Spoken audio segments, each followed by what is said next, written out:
No way. No way. We're going to have to ask Sundari Radha to lead a kirtan whenever we're done with questions, instead of running around and running around. She got to play mridanga this morning. She actually sings very nicely too. Okay. Commonly when we have this time together, there's some opportunity to write questions down so you can think about it and frame your questions the way that you want it to be. So we can do that or just go wing it, this spontaneous. Raganuga. Huh? Spontaneous. What? Spontaneous. Spontaneous. Sorry, question.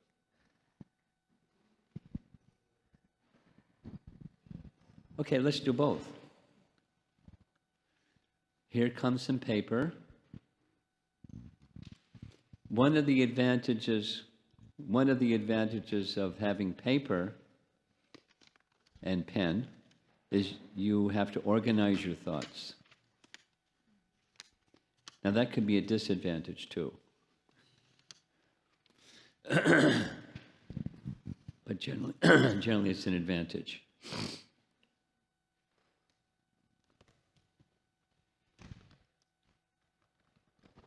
So let's do this. It'll just take 3-4 minutes. And that which you'd like to hear discussed, write it down.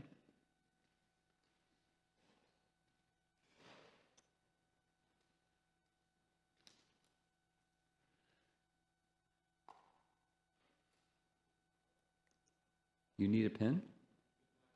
He's got your pen.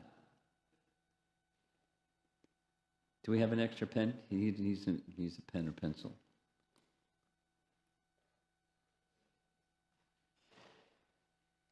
Over there.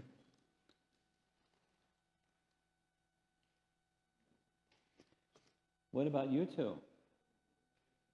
You want some paper and pen? Yeah? Okay.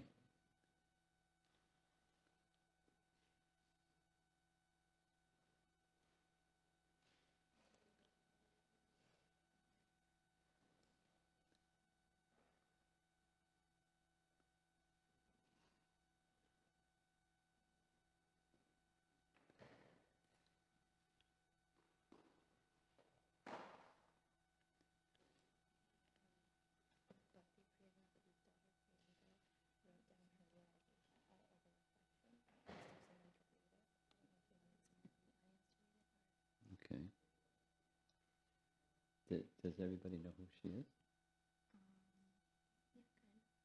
Yeah, kind of. Okay. Okay.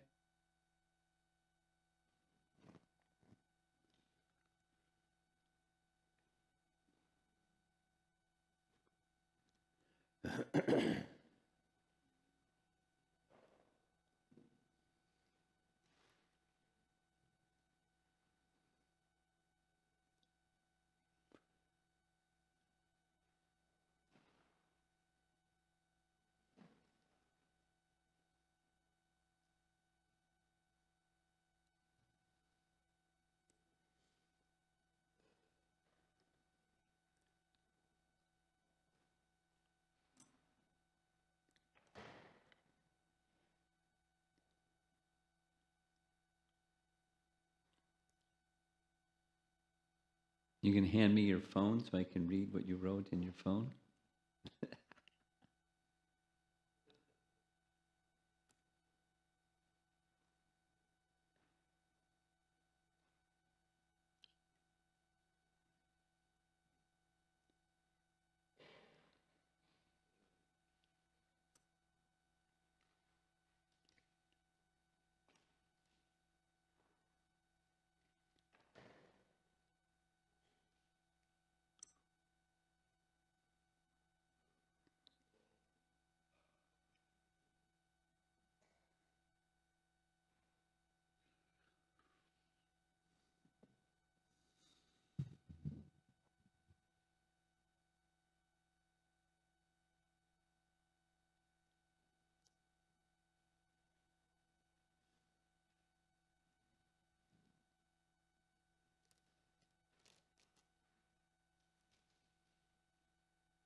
you go around and collect from people? You may have something ready. Here's some.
It's a secret ballot. People have them folded in half, so you don't know who's who.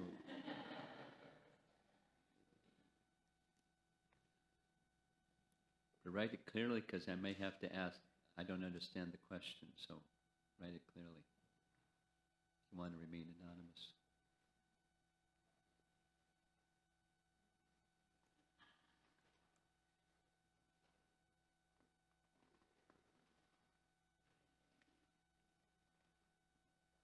Who needs more time? You three in the back. 1 minute. And if you need more than 1 minute, you can keep writing while we start.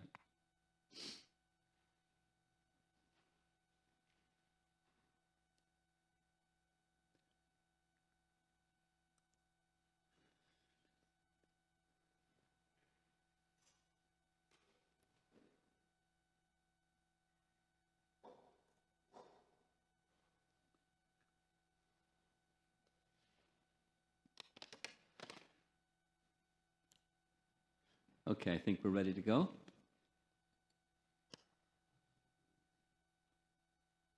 Bhakti Priya wrote something that I'm being asked to read. It's reflections.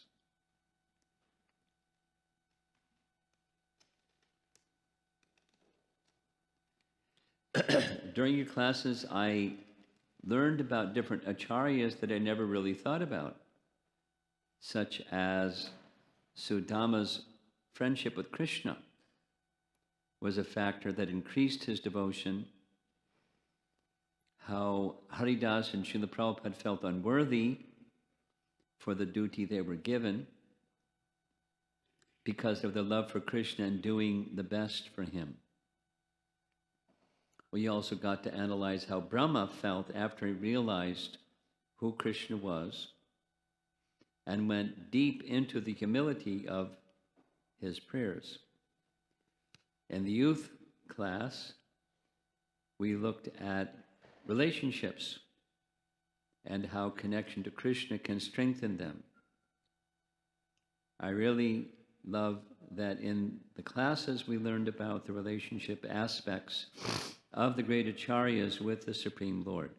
It made me understand what type of relationship we can have with Krishna, as well as giving service to other Vaishnavas. Before, I was very confused about how we are supposed to communicate with the Supreme Lord. After all, I thought he was just a lifeless deity. How could I possibly talk with an inanimate object? But it wasn't about talking, it was about understanding. The Lord has left many scriptures and acharyas for us to analyze, so many ideas and philosophies about the idea of worshiping him. You have to realize how much He has done for us, to understand what He is still doing for us. As a youth in Krishna consciousness, I kind of tend to not really grasp the subjects learned because of how little knowledge I have. So I am really grateful for classes you have given us. They have certainly changed my mind about the world of Krishna consciousness. So Priyanka, Bhakti Priya's daughter. Okay, so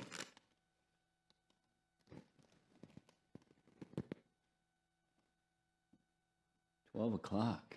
That's a lot of time. Gosh.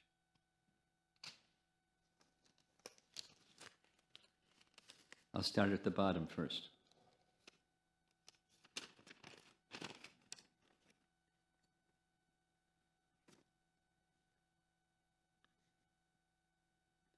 What is the karmic aspect of accepting items or help or assistance from people, devotees,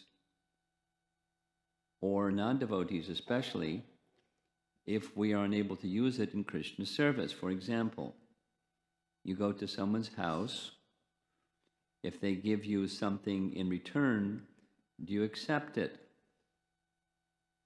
or not? Well, accepting a gift is not a karmic exchange. Karma has everything to do with the consciousness behind an activity, not exactly the activity per se. So, like Prabhupada expresses in Bhagavad Gita, two persons working in a factory.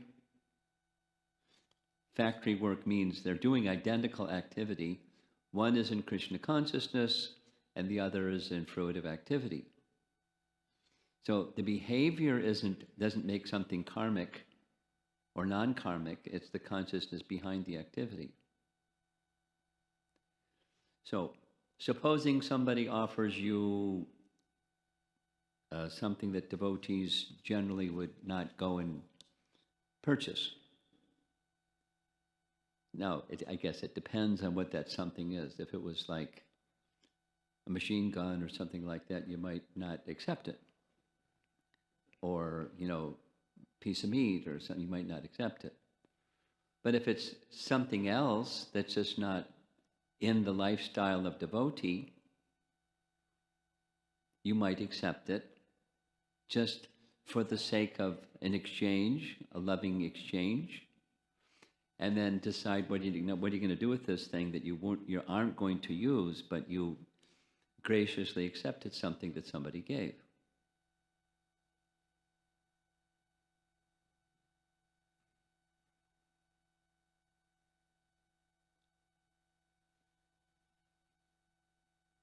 I'm thinking of a little example. There was a Chinese couple doing their PhD at Northern Illinois University in DeKalb some time ago. And we had a regular gathering at that university, and there was a really nice couple. So their English was just exquisite, so I gave them a gift of Bhagavad Gita. And I mentioned to them that I visit China, and I appreciate the Chinese culture. So the next time I went there, they gave me a recording of traditional Chinese music, and I listened to it. It was very pleasant. The next time I went, I gave them something else, a recording of kirtans, and then they gave me chocolates. And I accepted. I didn't eat the chocolates, but it was a loving exchange. So there's no karmic connection for me to accept a gift that was offered, although it's not something that I'm, going to consume. So then I had to figure out what am I going to do with the chocolates. I forget what I did with the chocolates. I didn't throw it away because I forget what I did. But accepting something that's a gift, it depends on the consciousness with which the gift is accepted.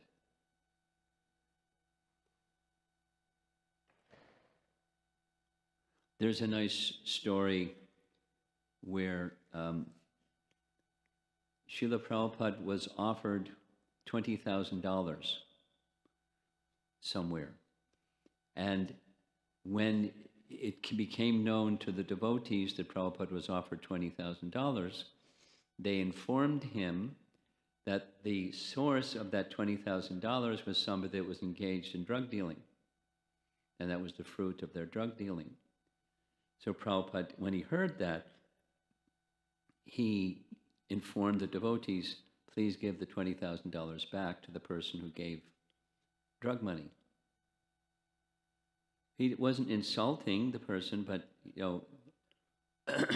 he didn't accept it. No. Many people, there's a hundi box and there's a credit card machine, and who knows what people are doing to earn their money that puts the money in the hundi box and the credit card machine. Probably something that's mixed. Probably. Being most occupations are not, sparkling clean. But when one knows that it's, illegal activity, then, it's and part of it depends on the consciousness behind. There's other examples too. So, good. Any discussion on that topic? We'll go on to the next question.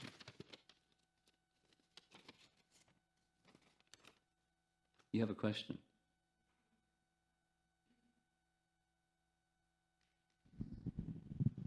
Do we have to, I'm sorry, I'm still thinking. Do we have to think of what my position or eligibility to accept, supposing it's done in that way? Of course. You're an instrument. And nothing belongs to you that's a gift that's given. You're an instrument on behalf of Krishna, and then you use that gift in Krishna's service. Now there's a difference. Let's say someone has a job, and they receive salary from their job. And then that same somebody goes and distributes books, and they receive donations for that book or books they receive. The destination has to be clearly different. That is, money that's received on behalf of the spiritual master directly, immediately, his literature and donations to the temple, etc., etc. That belongs to the temple. Now, everything belongs to Krishna, including the salary, but you use your salary for maintaining your other services to Krishna, and some portion you may donate directly to the temple or the book fund or something like that. No. I'm particularly thinking about Srila Prabhupada's example that you quoted, Maharaj. Which one? The not accepting 20,000, Yeah. even though he might be qualified to use it and purify that money, he Yeah. didn't accept. So in terms of that, obviously I'm not anywhere to accept or, offer it, even though I understand I'm an instrument, but I have my mixed whatever motivations inside. I don't understand your question. Do you understand your question? Sorry, Maharaj. You're not Srila Prabhupada, and you're not in a position to make a decision like that. That's one of the things that you're saying. Yeah. So when you receive a donation, whether you should accept that donation that you receive, that this is a donation, not earnings, should you accept it or not accept it? That's your question. Huh? Donation or gift. Donations or gift, okay.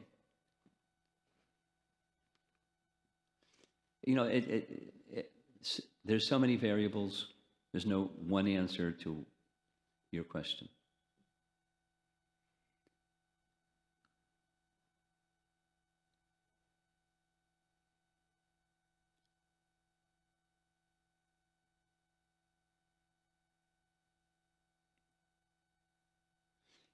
The consciousness behind and, the intention behind are both factors that need to be considered. You don't have to be obsessive about it, but there's factors that have to be considered.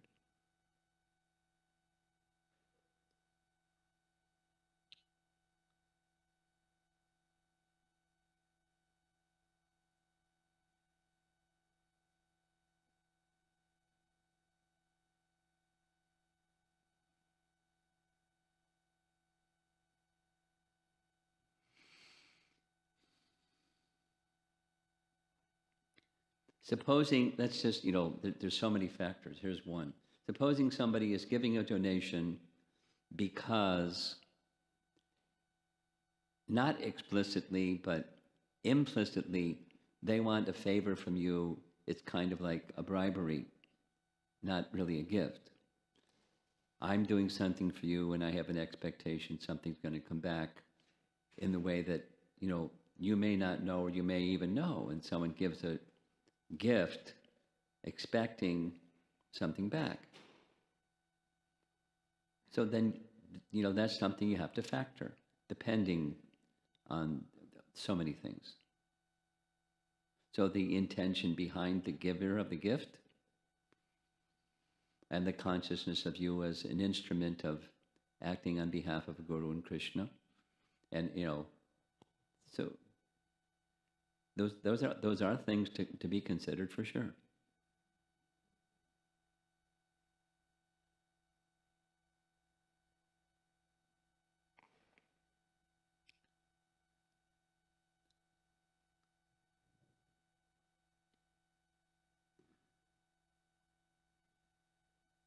Okay.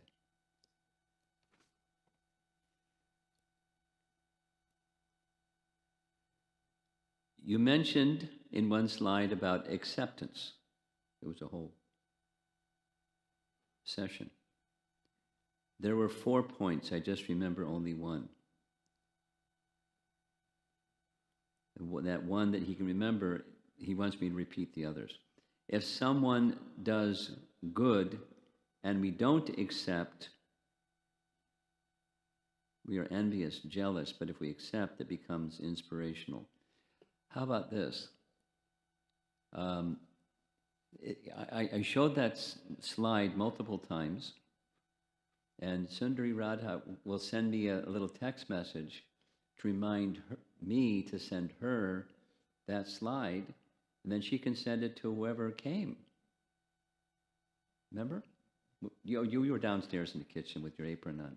But there was this, the acceptance slide. Ask me to send it to you, and I'll send it to you, and you can forward it to everybody. Okay?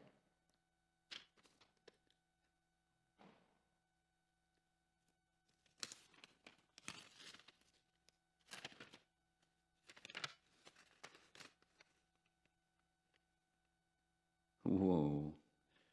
How to perform better in service to Krishna.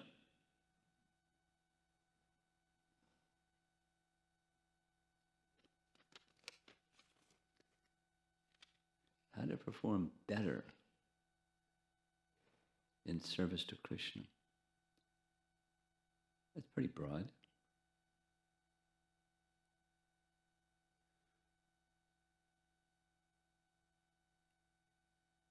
How to give a simple answer to such a broad question.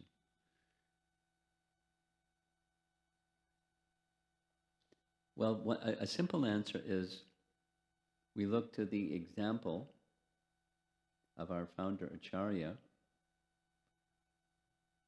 and meditate on how he did better in service to Krishna than others who were also disciples of Bhaktisiddhanta. And by the way, it's not that Srila Prabhupada was the only person who received the instruction it was unique to him and nobody else got the same instruction to go to the West, the English-speaking parts of the world, and deliver the message of Lord Chaitanya. Many, in a general sense, received that instruction. It was a major endeavor for Bhaktisiddhanta as the Gaudiya Math. The little history was a few things. For the two sannyasis that were sent to England, Bhaktisiddhanta requested every one of the 64 Gaudiya Maths to make a financial contribution to assist these two sannyasis to make the journey to England. So everyone was a participant, everyone knew about it. Second, it was held up because Bhaktisiddhanta was waiting for the finished version of Sri Krishna Chaitanya. It was a book this thick by Professor Sanyal, and it was like a PhD thesis. It was really detailed and detailed and detailed. Lots and lots of detail. He wanted that to go with these sannyasis so they could introduce who was Lord Chaitanya to English-speaking parts of the world in a very learned fashion. So it was held up, and everyone knew it was being held up, waiting for Professor Sanyal to finish. And a third, there's photographs of a big festival. You know, maybe you've seen in India, they just have somebody create an arch using bamboo, and they decorate the arch with colored thin cloth, and then that's the gateway. It was just out in a field. A big arch, you know, so then Bhaktisiddhanta dressed very fancy clothing with hundreds of devotees behind him, leading the way to like inaugurate this, sending off these two. It was a big shebang. Everyone, all kinds of persons were involved. It was part of his mission. So what Prabhupada did was he took it as his life and soul. And against all odds, etc., feeling unqualified, etc., etc. He did it anyways because it was his life and soul. I know some devotees, so this is how to be better in devotional service to Krishna. Take the mission and the message of and the instructions of your spiritual master as your life and soul. And all power to you.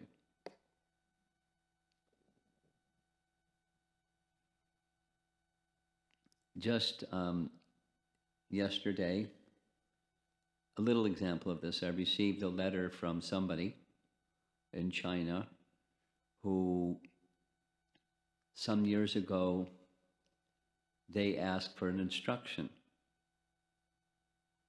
So I saw a certain quality and characteristic in them, and I gave them a specific instruction. And they took it as their life and soul, and it's still their life and soul. And taking it as their life and soul, it's not like I was jumping up and down in the sidelines as a cheerleader saying, "Go team, go," and they just took it to heart. With lots of opposition, without the details.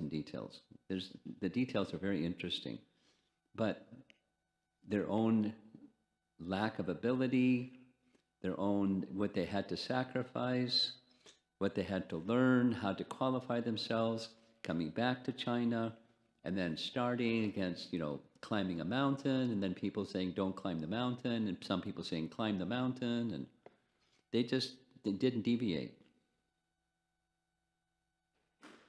And there's been opposition, and it's moving. And certain persons that are deeper thinkers, they're like holding their hand and saying, "This is really good, keep it up." And there's some other people saying, rah, rah, rah, rah, and those kind of things. And they're just like, there's only one thing.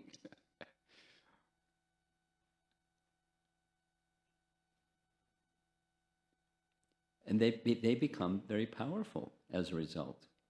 I mean, they had some gift from Krishna before that, some intelligence and some training and some this and that's. But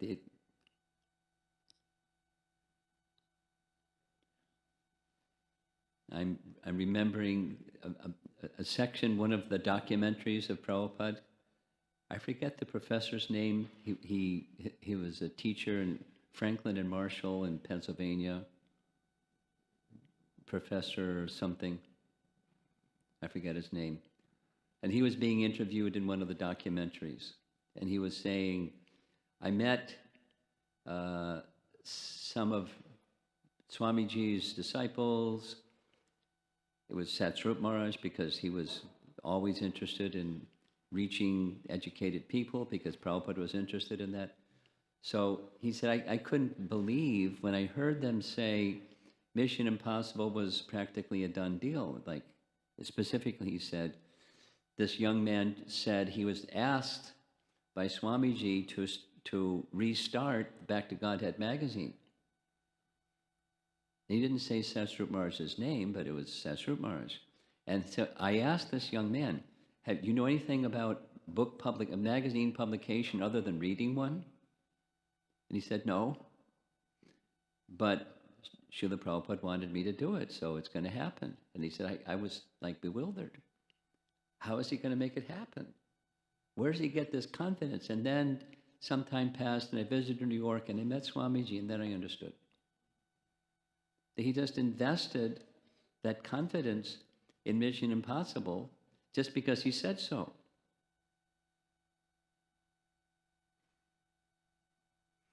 So one who has that firm faith and carries the instruction of the spiritual master as one's life and soul, that's how to be a better servant of Krishna. You get Krishna's Shakti, empowerment to do better than you even imagined.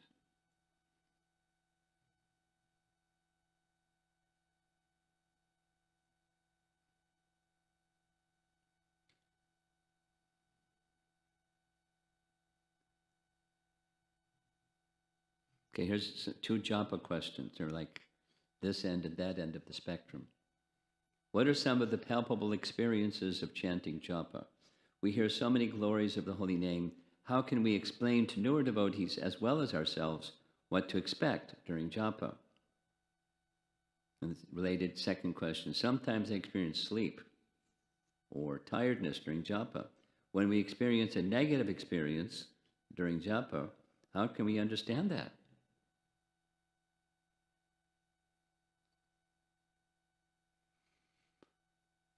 Well, what to expect and how can we understand what we experience?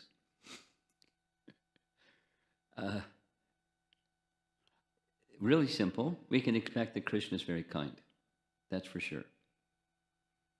And what that's going to look like, we don't know.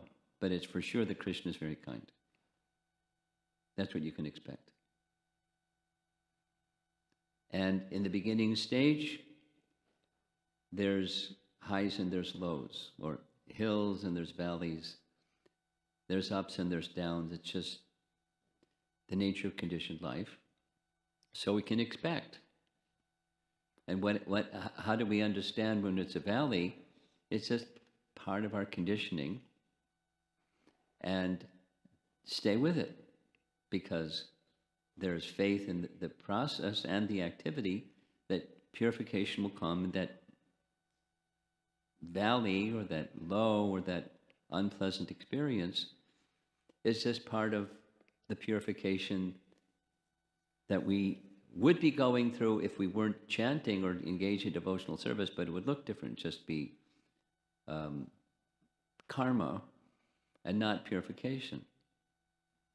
So you can expect that Krishna is going to be kind, because that's his nature.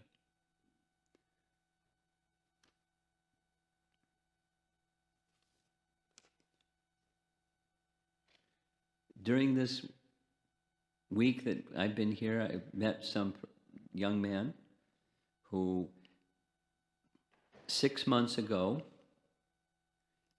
he lives in the suburbs. 6 months ago, he met the devotees distributing books in downtown Chicago. He got a book. And he started reading, and it was, wow. And somehow, apparently, he was like a ripe fruit.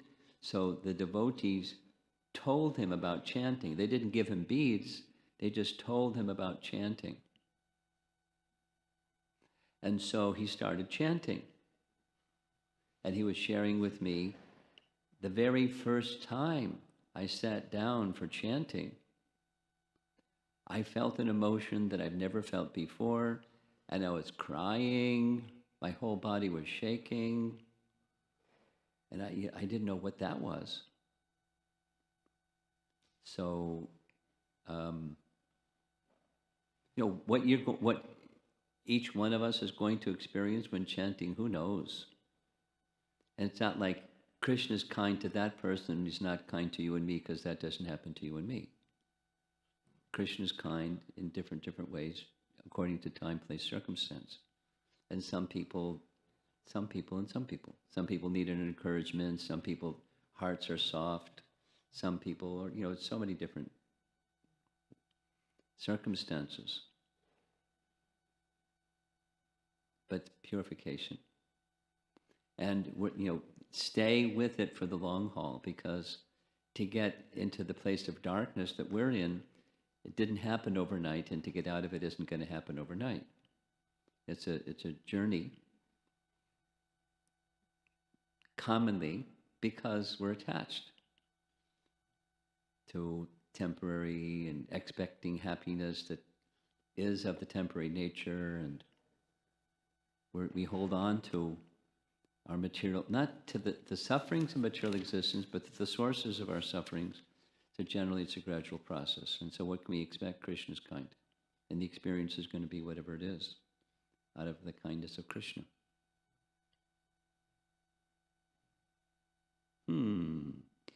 Why don't I like chanting japa, but I like kirtan? If I set up a schedule, why can't I follow it? Those are really, very simple, direct questions. Well, the liking of kirtan, but not liking of japa, says something about what the liking of kirtan is. The liking of kirtan has something to do with the social aspect and the musical aspect. That is to say, in cultures all over the world, even, mode of ignorance culture, music is big. It's part of culture. So people like music because people like music because people like music. It's just part of human nature. And so the musicality of kirtan is attractive. Now, some people don't like the musicality of kirtan, but many devotees like the musicality of kirtan because of the musicality of it. They're attracted to that dimension of it.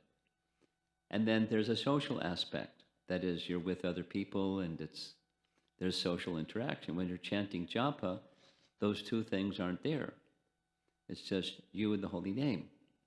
And there's a third entity that's also there, the mind. So the mind isn't attracted to the name. The mind is attracted to musicality and social interaction. We like those things. But that's okay. Like those things, and like kirtan, and participate in kirtan, and by purification, gradually, not just the musicality, but the attraction for the name can emerge through purification. And making a schedule but not keeping it, that's just the flickering mind. Intelligence says yes, and the mind says, I'm in charge. That's a no.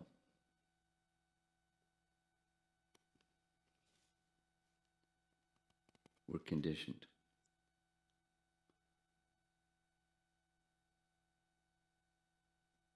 Okay, here's just some words of appreciation. No question, just I like the experience we just had. So I'm being asked to share thoughts on aspirations for career development. As practicing devotees, we understand Krishna is our maintainer. But to what extent should we or shouldn't we aspire for a successful career? Well, again, this is a level of consciousness question. Well, we'll go to the higher level of consciousness, and we should aspire for pleasing Krishna.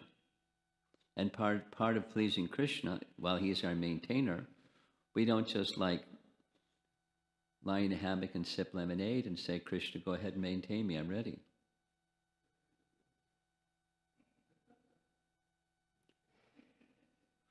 We serve Krishna.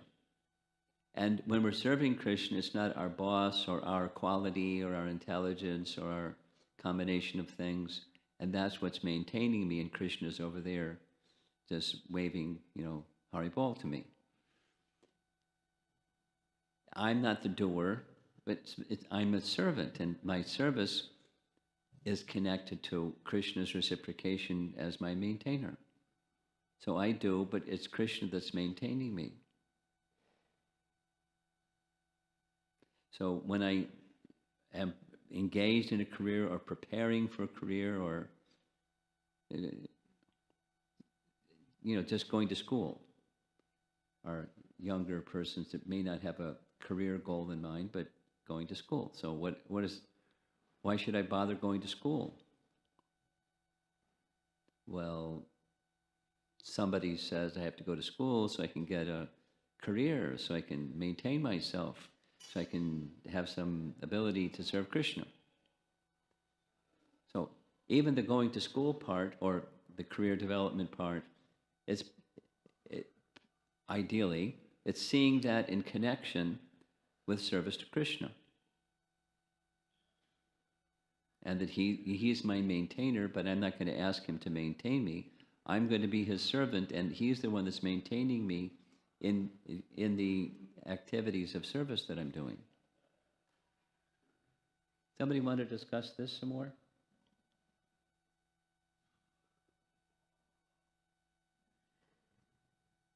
Nice fellow. She apparently knows the fellow. He's a regular? Yeah, okay. Anyone want to further discuss the career development question? Yeah. How's your career going?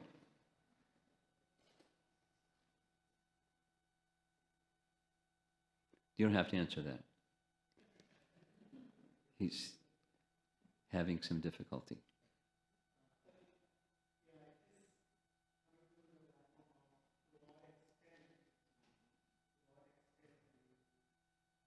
It helps to turn it on, yeah. It would help, sorry. Much better, thanks. Sorry. Because on an individual level, I feel like sometimes you ignore that this is overindulging or over-endeavoring in the name of career development.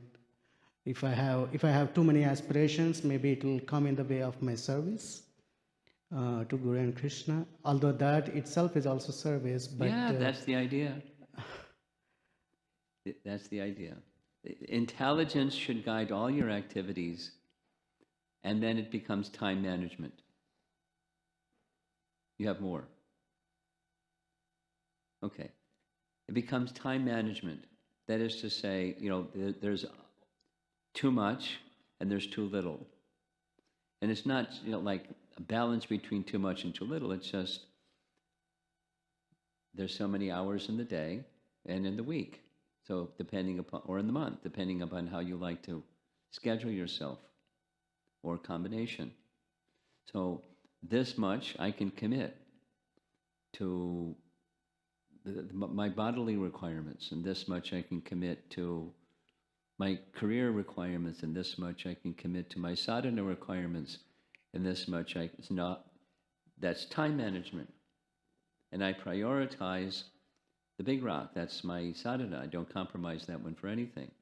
But when I can expand it. But it's not. This is this, and you just manage your time. So then it's not too much, too little.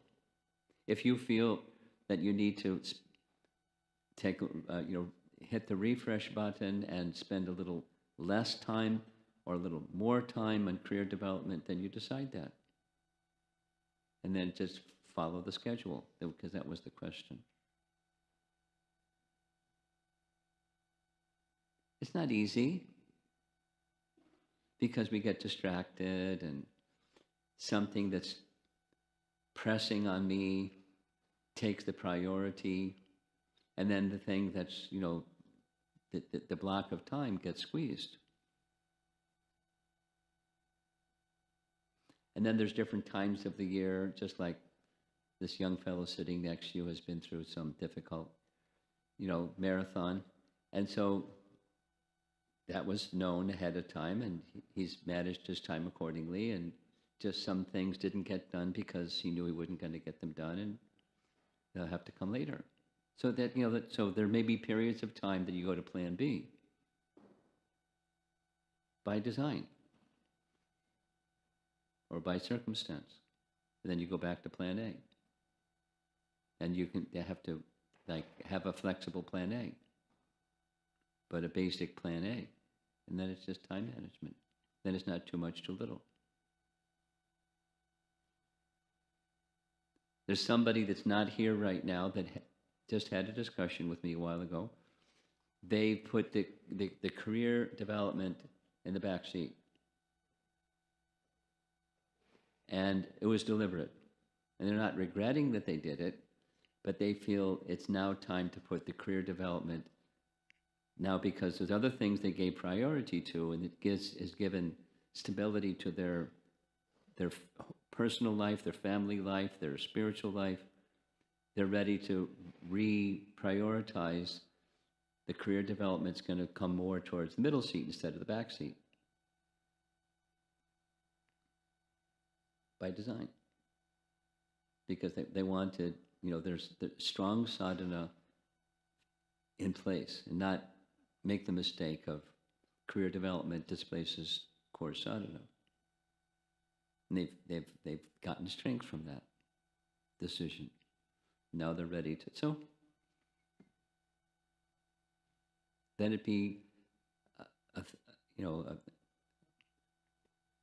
time management consideration, not that time manages you and squeezes you and you don't have any direction.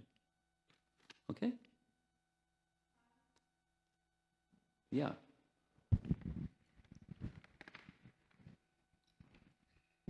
This question is usually asked to me also about time management. And many times when I'm talking to grihasthas. When you're speaking to whom? Grihasthas. Oh, I thought you said professors. So if you break down the day of a typical grihastha, minimally 8 hours of work, 2 hours of travel time, 10 hours gone, 6 hours of sleep, 16 hours in a day, 4 hours for basic sadhana, which becomes 20 hours.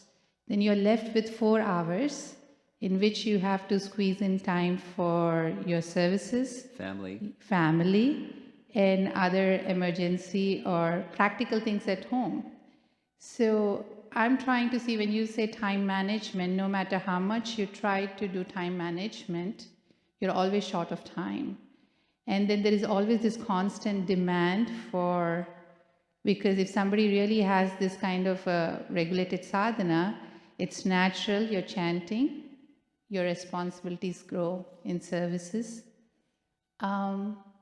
So there is this push where the responsibilities are growing, and there's also this need that I don't have time. So it almost seems like life has become a lot more complex after becoming a devotee than what it was before.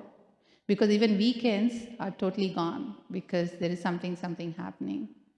So how does, for me, when I hear this, and especially now when people come to me asking to help them out, I have a crazy schedule to maintain my thing. It's not a very healthy system.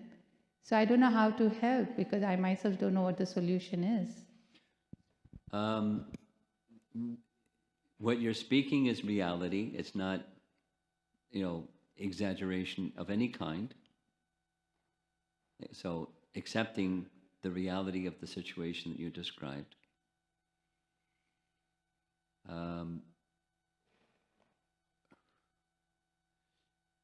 Here's the only thing that, two things.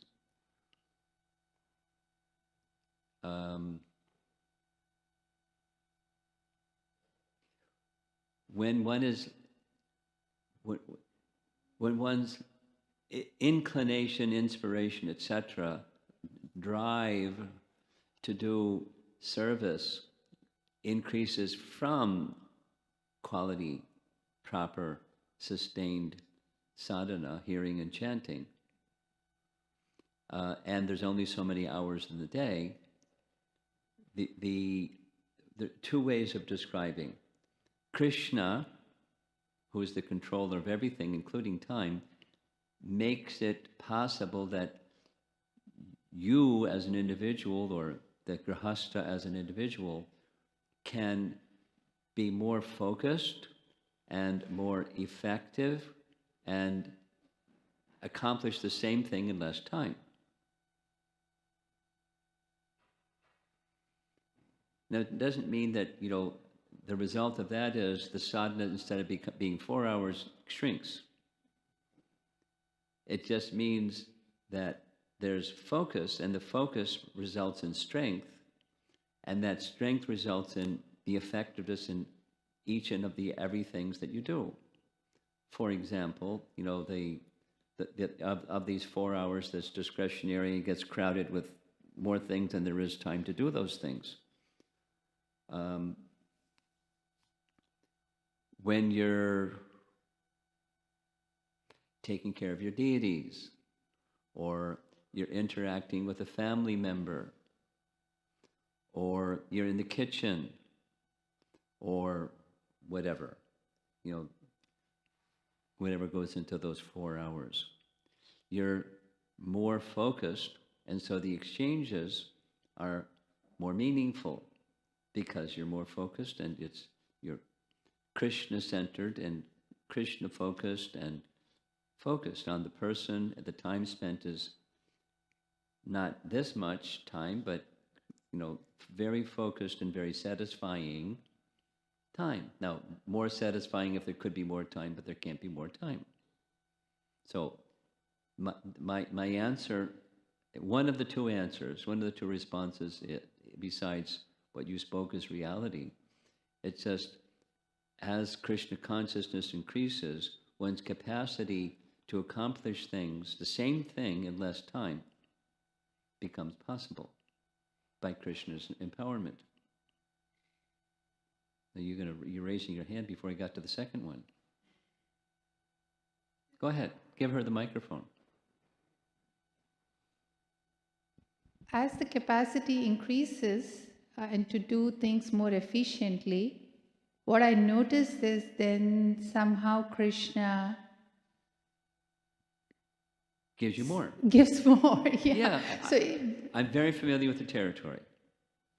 One simple solution is don't chant nicely, because when you chant nicely, I'm tempted sometimes. when you chant nicely, you're going to get more service. So there is the other thing I was going to say is, there is always, this is my experience, there is always the anxiety that there's more to do than there is time to do, and that's good. It's a good sign. You're doing things right when there's more things to do than there is time to do them all. Not just like notionally, because a lazy person also may feel like that. But an active person feels like that. And it's good. It's a little bit like, so this is the second, Bhaktisiddhanta's expression, which Prabhupada repeated, which is, I mean, there's essays that he describes. He would, if some Gaudiya Math had some money, he would demand that they use the money or give him the money so that they would have to be in anxiety about money and not become complacent and lazy. Because now we have money, we can relax. He didn't want his followers to relax. He wanted them to be not exactly in anxiety, but not be complacent. So that when the householder, not just you, but the householder, has more things to do than there is time to do them, that's a good sign. And not just notionally, but genuinely, factually. Then that creates some tension, but it's good tension. So then, like this stress management example, is there's eustress and there's toxic stress. So one's expectation for oneself of what it is that is in it's in the stretch range for me, and I'm still not able to do within the stretch range for me, that's good stress. It keeps us from being lazy. And then there's the toxic stress that you start going, debilitating, going down. So then that's an intelligence factor that says, this is my capacity, this is a stretch capacity, and more than that, I'm just going to have to say to myself and to others, if you want me to do this, okay, tell me what's going to go off my list. That's time management.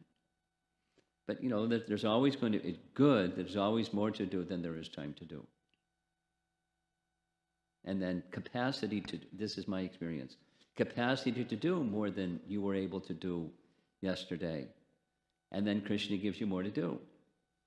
It's always, that's been my experience, there's always more to do than there is time to do. It's good. So I have a follow-up question. So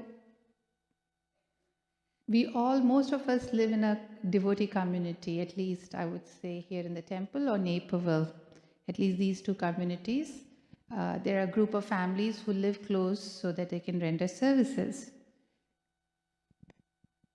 And knowing each person's capacity and ability to render service or time management varies. Yeah. So one person's lack of time management kind of has an effect on other persons, they may be good, but then it falls on them because now they're able to do it. So how do you manage that in a community? Because then it becomes a community that's fully stressed. I hear that from my community, at least here. Yeah, this is the classic, not just a temple president perspective. Anyone that has organized something that's with a group. Radha Sundari has now had, a few run-through, few experiences of organizing different things. And it's the same situation. Rasika Mandri did some of this stuff before, and she had her take on that situation. And you know what her take on, I don't need to repeat what her take on that situation was.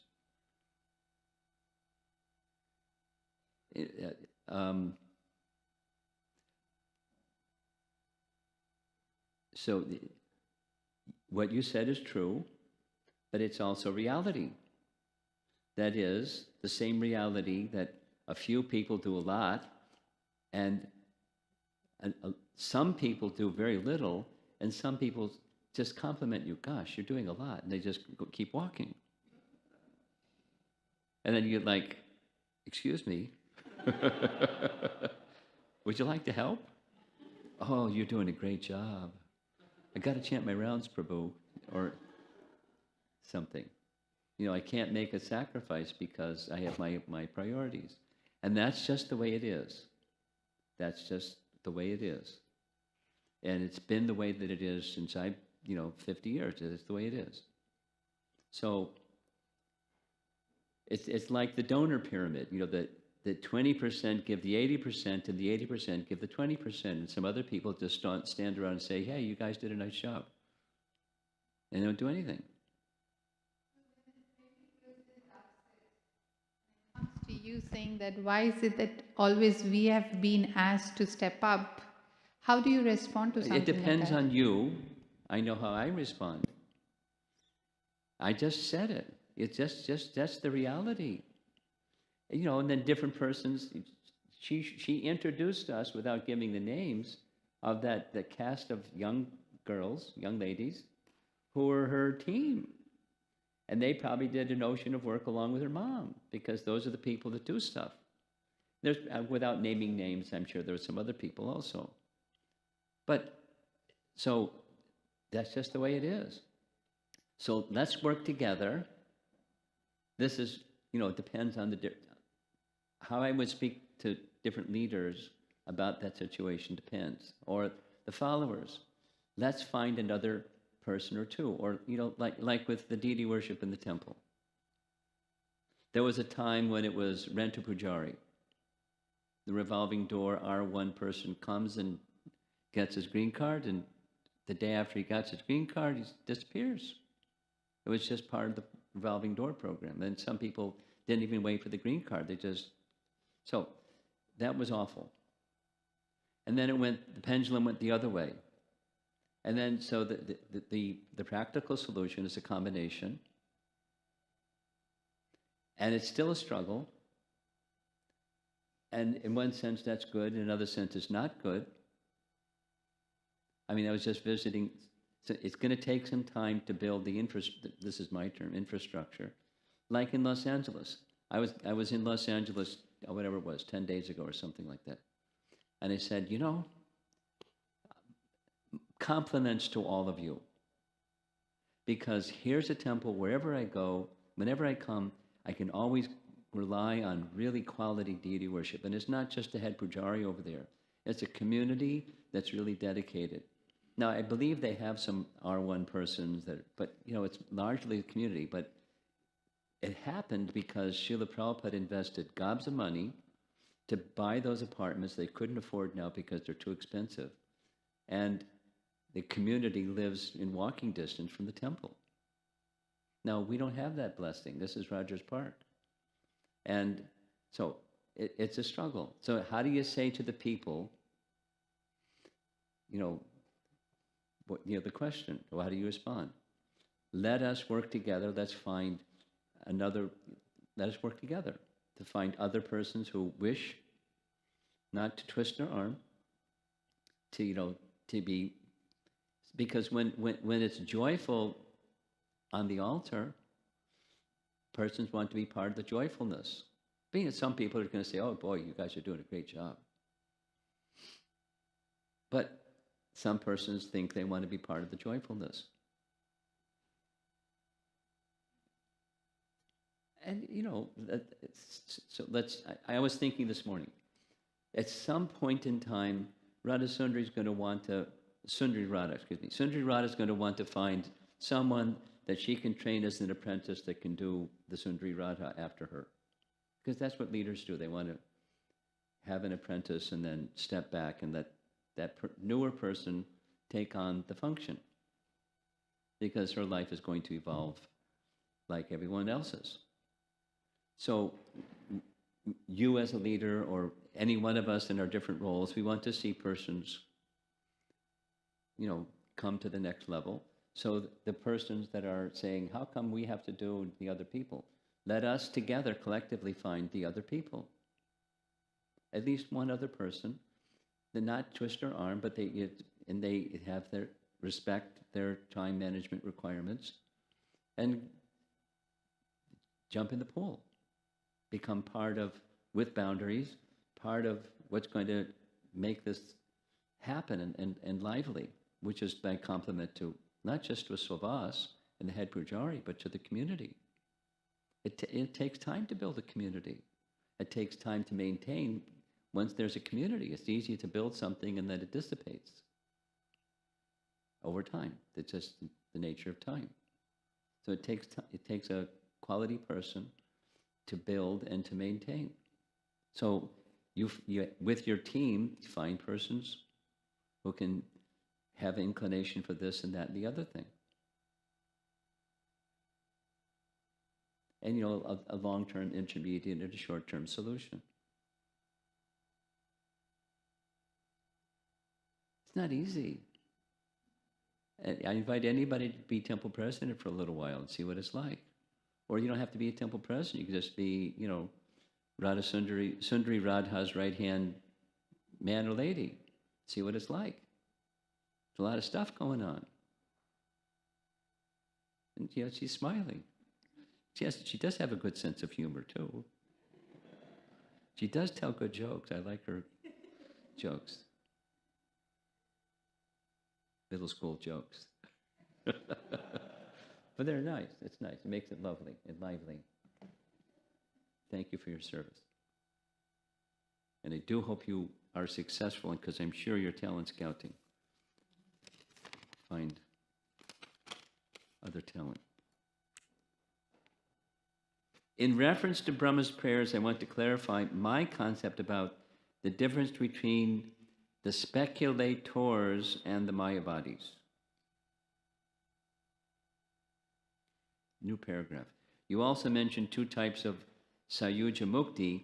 Kindly clarify which one is better between the two. Well, Sarvabhauma Bhattacharya said between the two, the one that is worse is they see Krishna's form and they want to merge with Krishna's form. That's worse.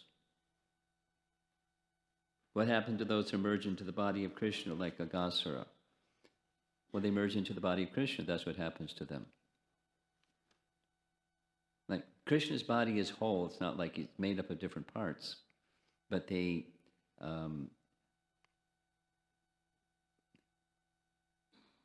exactly, because some people ask their question, what exactly does that mean? What exactly does that mean? I don't know what it exactly means.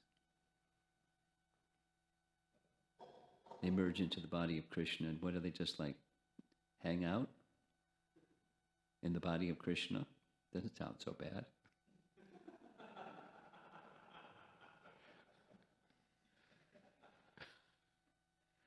But it's the mentality of envy towards Krishna. I want to be Krishna. I want to be one with Krishna, not the mood of service. That's bad.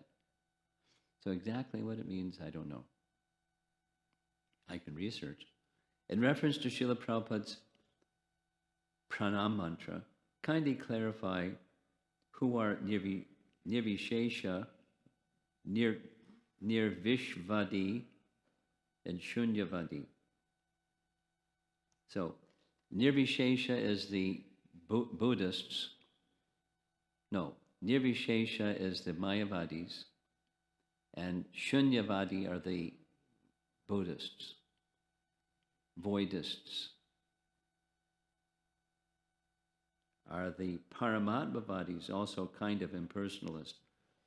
Well, it's not exactly kind of impersonalist, but it's kind of impersonalist. They're not understanding per se the Bhagavan feature.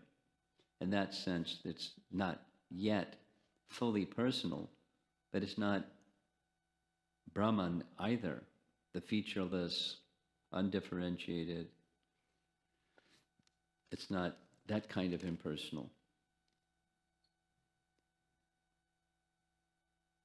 The difference between speculators and Mayavadis. Well, speculator just has to do with the process.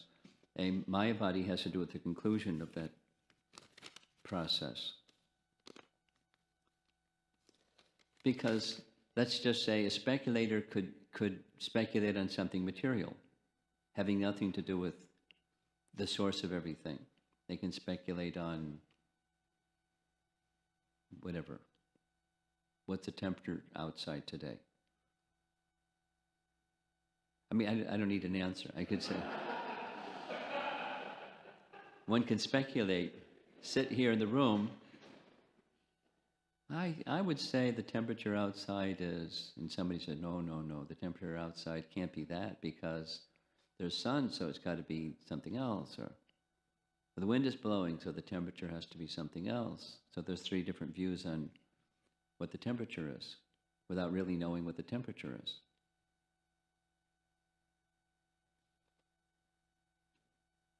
The speculation is a process and Mayavadi is conclusion. The Absolute has no form.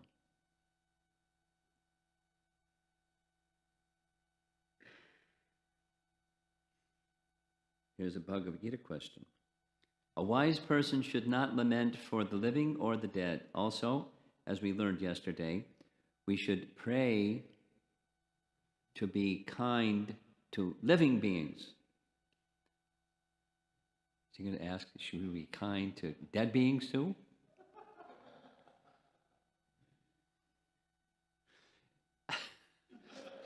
That's not what the question. Is it wrong to be feeling sorry for the homeless and to the point of crying for people in dire circumstances?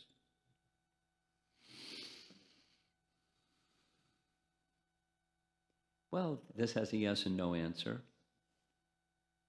The material circumstance is not the cryable feature. It's forgetfulness of Krishna is really the cryable feature. During our youth gathering, the topic was, the youth gathering topic was,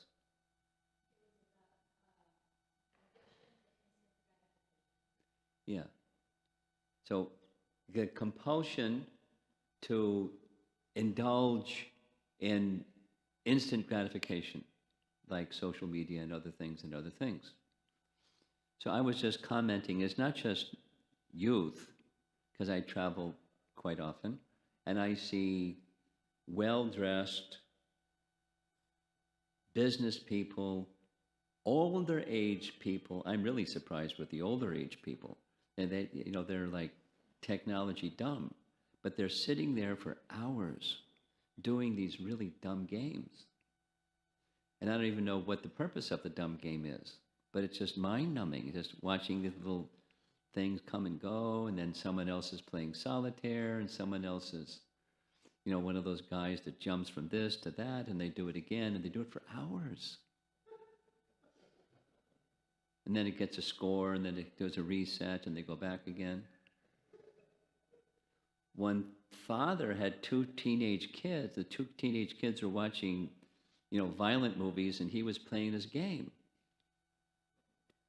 for hours, like 5 hours. And Mukunda's comment was, it's not only like brain numbing, but it's really sad. These old people, what are they going to become in their next life? A vegetable, maybe, because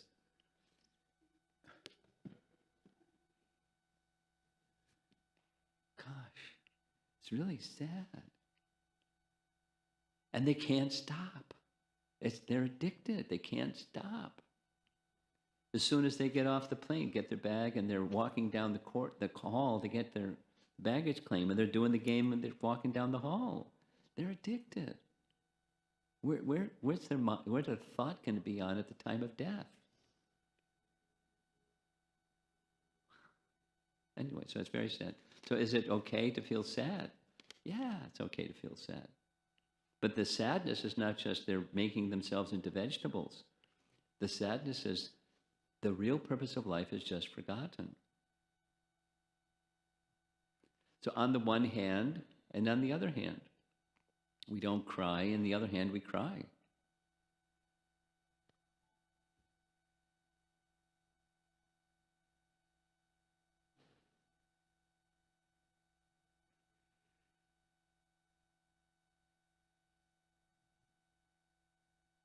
That here's just sharing a thought.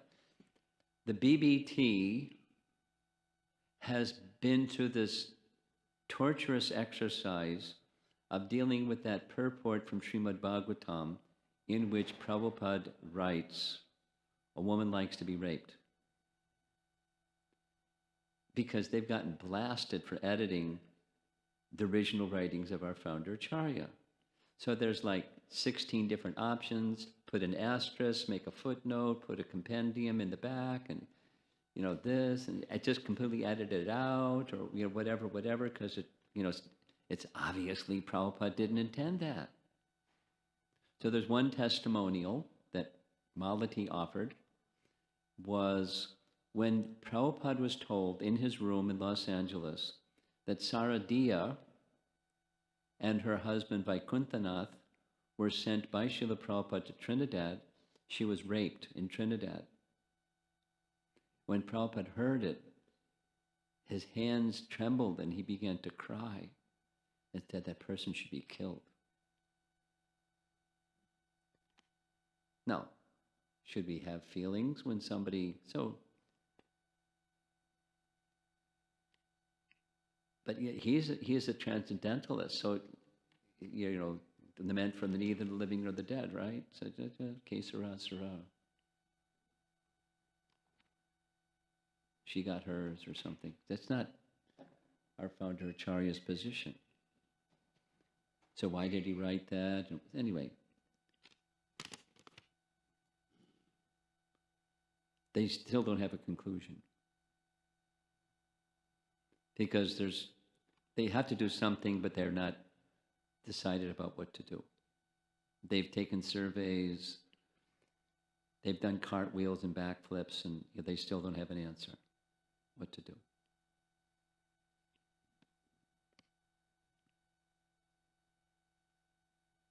Not long ago, I helped an old man at the store pay for his bread.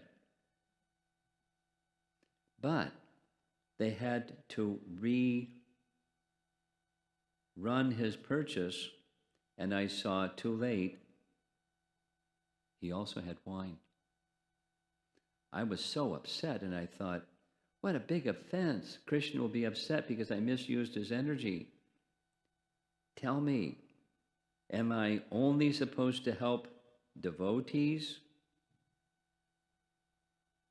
in order to prevent such mistakes?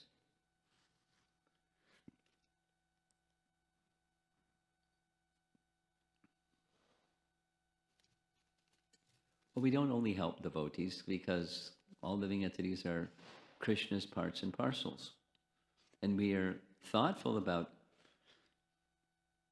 charity in the mode of ignorance, charity in the mode of passion, charity in the mode of goodness, and we're recommended charity in the mode of goodness.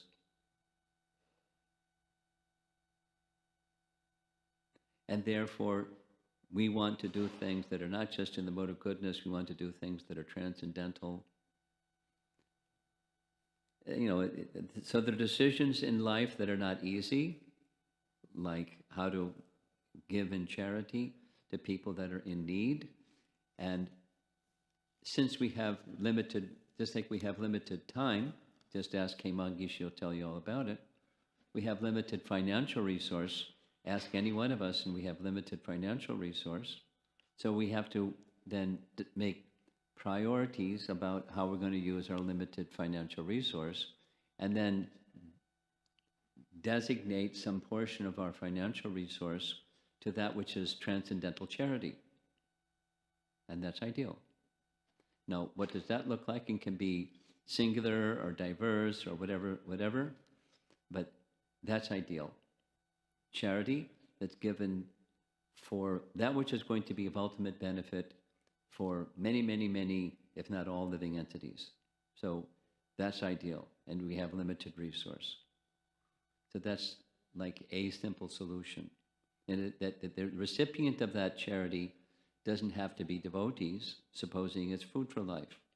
Prasadam distribution. And then it's not just prasadam distribution to devotees, although that's nice too. But prasadam distribution to anyone, everyone, that's nice too. Or contribute to the book fund and help the dissemination of transcendental knowledge, or if you don't have, anyway, so you go on Harinam if you don't have wealth, or etc.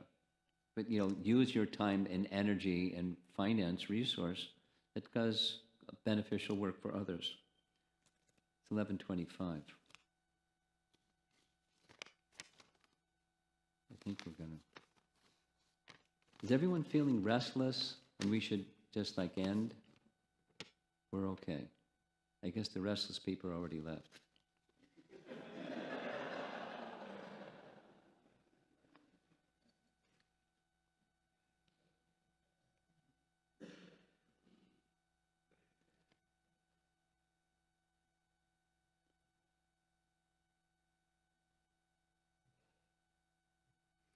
Okay.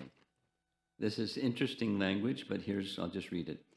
Around the start of the Bhagavatam, or maybe Chaitanya Charitamrita, there were words that go something along the lines of, a devotee is supposed to be kind but fierce. I don't recall that. How should I apply this if and when I hear someone blaspheme the Lord and his pure devotees? Well, that's when you get fierce. You don't just smile and tolerate. You express this is an offense, and however you do that.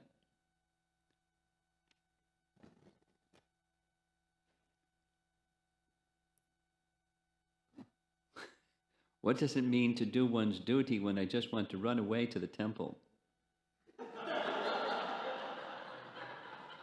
Maybe that's your duty. Who knows?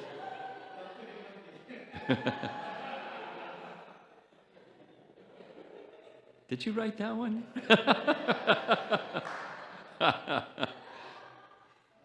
That's your husband's sense of humor, I know.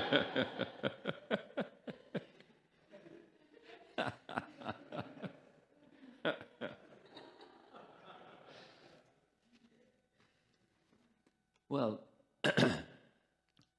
duty has different meanings. Commonly, Prabhupada would use that duty as we have a psychophysical nature, we have a body and a mind, and each body and each mind has a certain propensity for engaging ourselves. And to do that, which is according to our nature, psychophysical nature, for the pleasure of Krishna, that's what our duty is. Like the classic is Arjuna's duty is to fight. Dharma yuddha, not just fight, but dharma yuddha. Religious, according to the codes of dharma, if someone is in violation of another living entity's civility and safety, the Kshatriya is there to protect them, if necessary by force, if necessary to fight, if necessary to kill, whatever it requires to give protection. That's a duty. And some persons have that nature. And in contrast, a Brahmana is more forgiving. Not like if somebody's stabbing somebody, you just, but their nature is different. Their duty is different because of the nature is different. So that's a common use of the term. He specifically, Prabhupada would say, Arjuna was taking the position of, well, let them take the kingdom. I don't want to be the cause of this problem, that problem, and so let me just be peaceful and let them take the kingdom. That's not his duty. Duty is not just like protect his turf, but Krishna wants these wrongdoers are to be held responsible for their wrongdoing. Attempted murder several times and disrobing Draupadi, and by laws of Manu, they're to be punished with death penalty.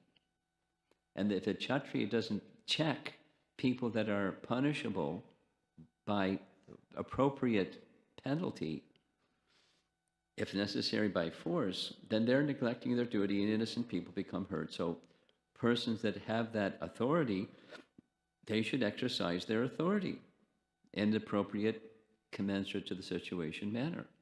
And if they don't, they're not performing their duty.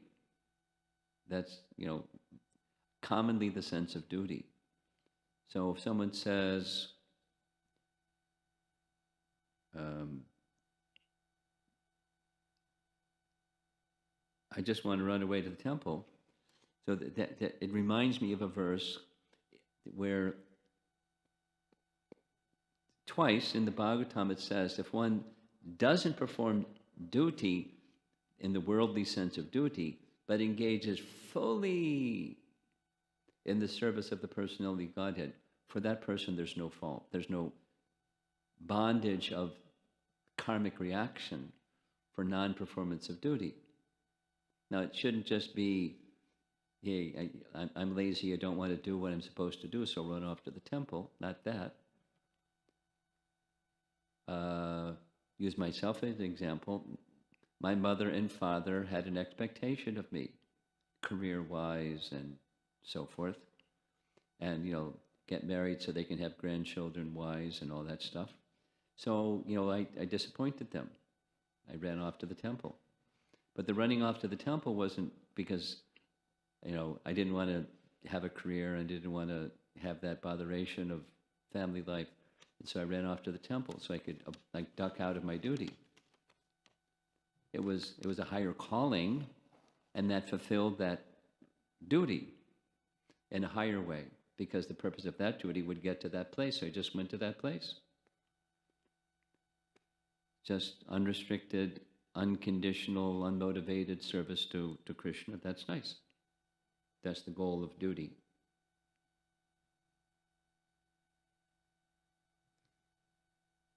Okay.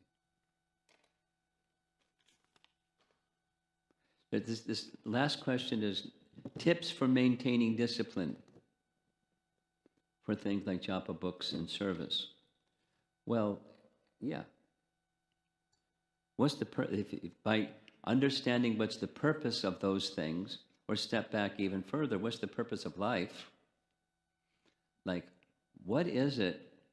Over here is birth, over there is death. What's supposed to go in between? What's it all about, Alfie? That's a Broadway show. Right? South Side Story? So, huh? You don't know. I heard. I didn't see it. It's a classic question. What am I supposed to do? What's my mission of life? Another fellow I met during this time I was here, he wasn't using this language, but he tried for some number of years to find out what his mission of life was, and he realized after so long, I really don't know.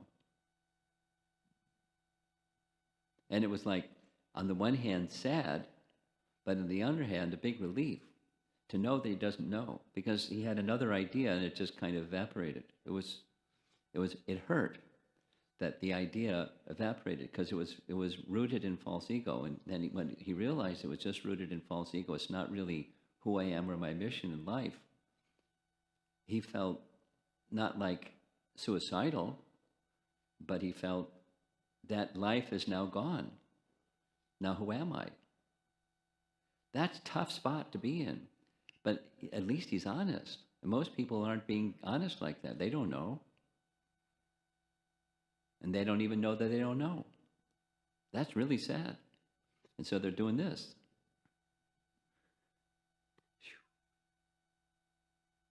Because there's some dopamine buzz, so they just keep doing it. Really sad.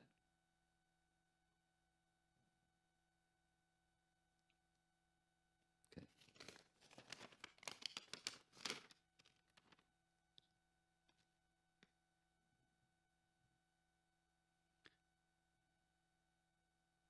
Sometimes trepidation remains about dealing with devotees who bring one to confront our karma, even though they serve as instruments of Krishna. And one is grateful to Krishna for sending that instrument. Does this trepidation count as a negative feeling towards those persons? So I guess different persons can have different meanings for trepidation. So can I ask who wrote this and what do you mean? Really? Trepidation is like hesitation or fear uncertainty, all those things? All those things?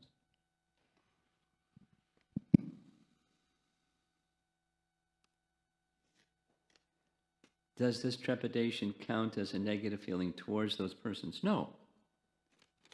It could, but doesn't necessarily. Depends on, seeing Krishna behind the instrument of Krishna.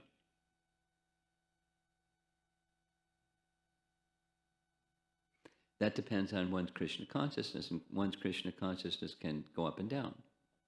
Sometimes you see it Krishna more, sometimes you see Krishna less. And then the trepidation goes more to the instrument than to Krishna.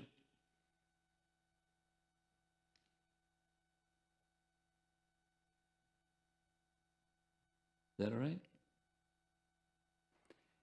We're in this, unfortunately, but standard is we're in the stage of unsteady bhakti. And so unsteady means it's wavering. Sometimes higher, sometimes weaker, sometimes stronger, sometimes it fades because we're unsteady. And that's just part of our conditioning, the unsteady stage. And the trepidation can go towards the instrument or towards Krishna.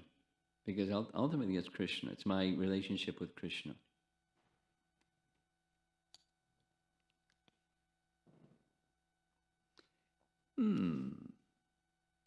Is being self-conscious a sign of lack of humility? If so, how to minimize it? Well, it can be, and but it doesn't have to be. Self-conscious, again, different people use this term in different ways, but self-conscious can mean more self-centeredness, like I, me, and mine, and that's self-conscious. It's a bodily conception of self, or material conception of self, generally speaking, how that term is used. And so is it a sign of humility? It's a sign of being covered in forgetfulness of who we are. But there's a higher use of that term, self-conscious, and that's like the self-realized person. That's self-conscious. And then to enter into that realm of self-realization, humility is really required. But generally, it's not humility, it's a bodily conception, a misconception of self.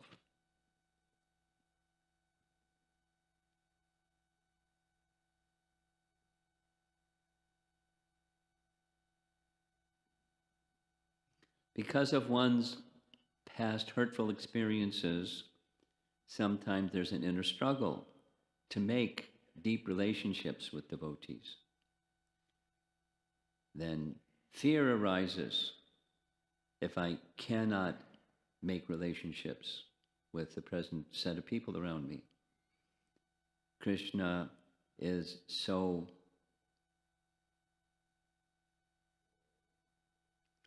so far. Krishna is very far away. How will I ever make relationship with him?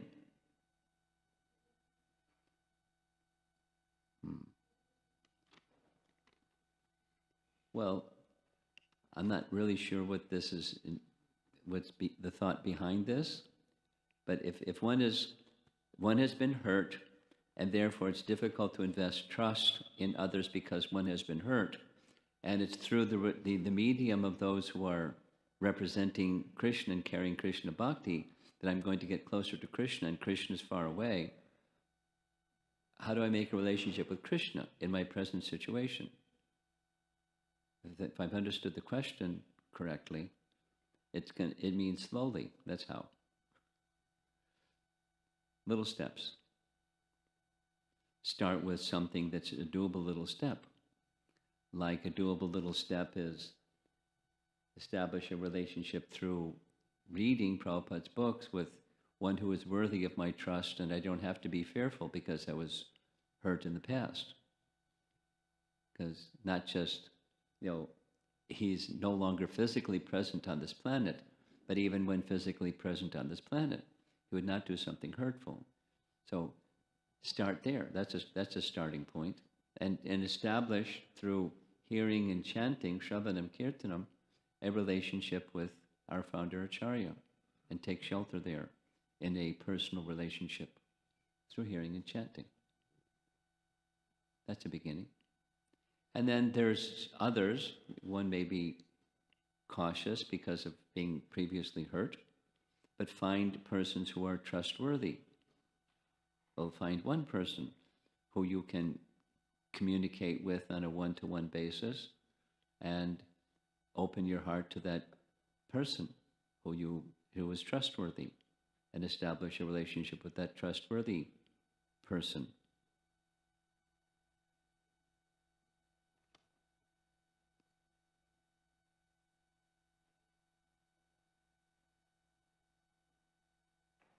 So here's a question about inquisitiveness during the initial period of Krishna consciousness, how to increase inquisitiveness. Well, associate with those that are inquisitive.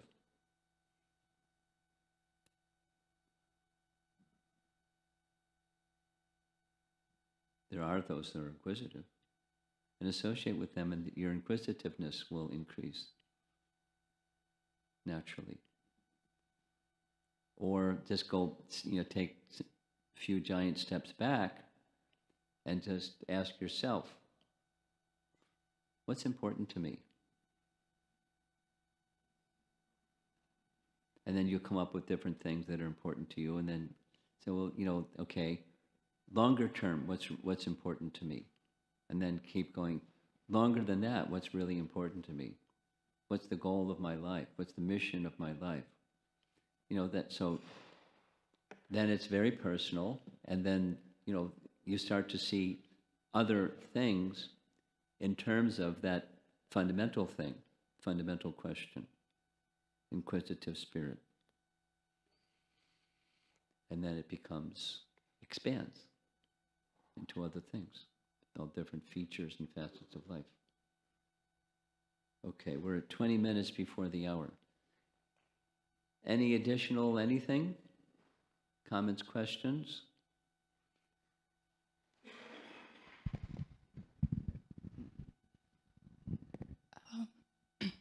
Guru Maharaj, this is not related to the winter retreat theme, but as part of Bhakti Shastri discussion, we were discussing the nectar of instruction, text 1.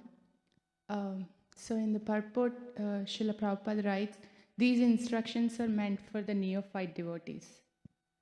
And the last line says, those who can control all those vegas of the senses, they can make disciples all over the world. I have heard from you, I have probably asked many times, understand this is a process, but there is some kind of struggle when I see I'm struggling even to follow some of the basic things. There are grosser sense, subtler sense of controlling these urges. There is struggle, Guru Maharaj. I don't know if you would like to, if you can share some light on that. I don't know what you're asking.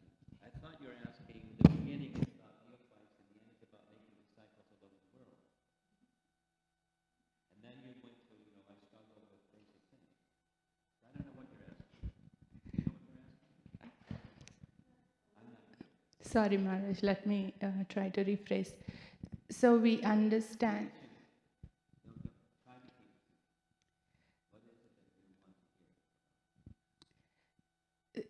Those are the instructions that a neophyte disciple has to follow.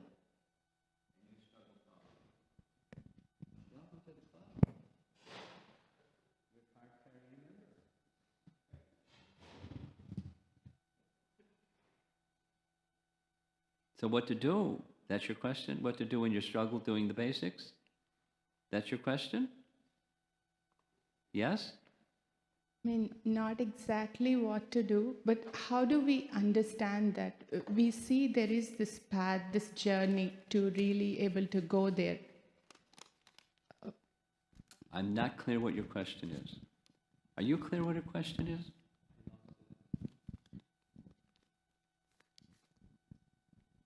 Why don't you think over the question, and then we'll give you the microphone after you've thought over the question.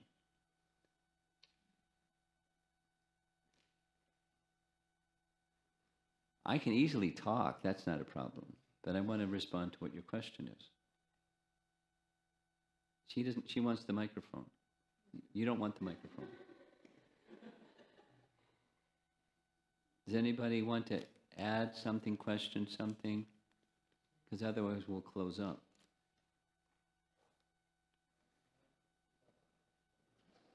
Maharaj, you were about to answer the what part. Can you please answer the what part of her question? Which one was that?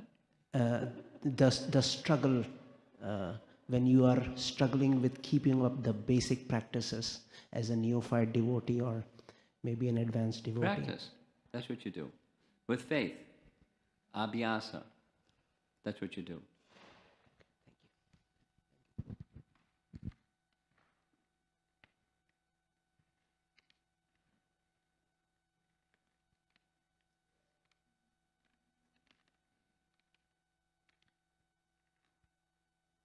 Is that it? Give her the microphone. Let her ask the question.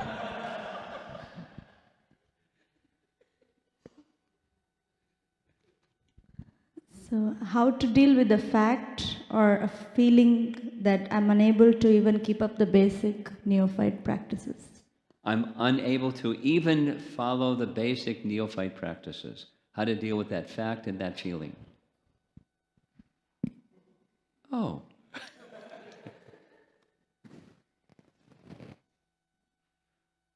Acceptance and continue to practice with faith. Practice with faith means I have faith in the instructor, and I have the faith in the instructions coming from the instructor, and I have confidence it will take me to being able to follow the basic instructions of the bhakti process with faith. Remember those three things? You know those three things. So you do those three things. And you get there. And however long it takes, you'll get there. Srila Prabhupada ki Gaur Premanandi.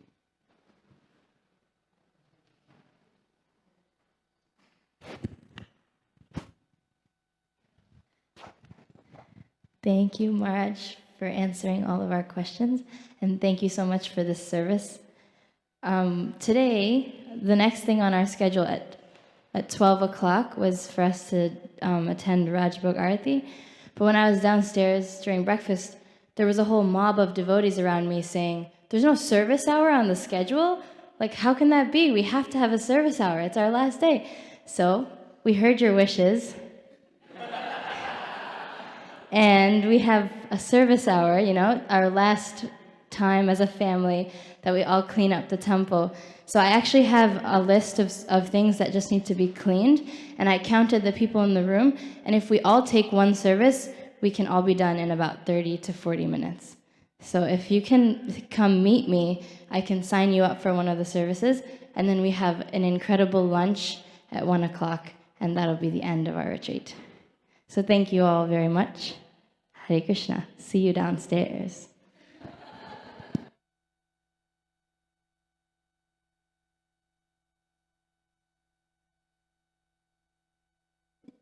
You can just come to me here, and then there are services all over the building. So wherever you sign up, you can just go. And there'll be someone to show you what to do as well.